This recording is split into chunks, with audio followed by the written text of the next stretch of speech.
Muraho neza, ndabasuhuje abo tuziranye n'abo tutaziranye, amahoro. Gahunda ari ikiganiro duhugurane.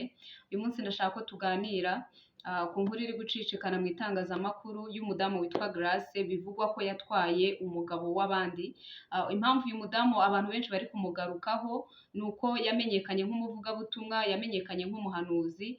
Niyo mpamvu rero nyine abantu benshi bari kugenda bamugarukaho. Ariko nanjye sinshaka kumutindaho, sinshaka no kumuvugaho ibintu byinshi, ariko ngiye muri make ijambo navuga ni rimwe.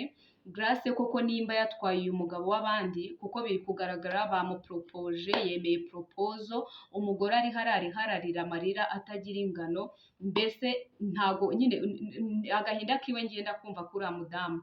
Ariko nimba koko watwaye umugabo w'abandi, nimba uriya mugabo wemeye ko aguporopoza, ubizi neza yuko uriya mugabo yari agifite umugore, ubizi neza yuko uriya mugabo yari agifite umuryango ukimuriho cyangwa se yenda batarahana divorce, wahemutse pe, wahemutse. Ikindi cyongeyeho, benshi bemeraga amavuta yawe.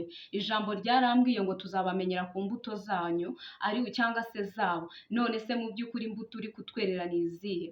Mu by'ukuri nk'umuvugabutumwa w'Imana, nimba utwara umugabo w'abandi, ese umuntu utarakizwa cyangwa umuntu we utarajya muri urwo rugendo rw'agakiza, harya we mu by'ukuri azaza akurikiye gutwara umugabo w'abandi, nicyo kintu kizamushitura, nicyo kintu kizamukurura?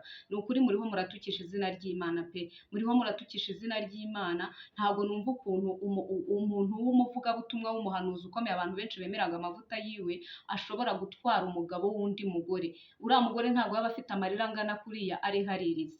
Ni ukuri ntabwo nzi uburyo nabivugamo, nta nubwo nzi uburyo yenda nabyumvikanisha, ariko biteye agahinda kuba uri umuvugabutumwa ugakora ikintu nka kiriya.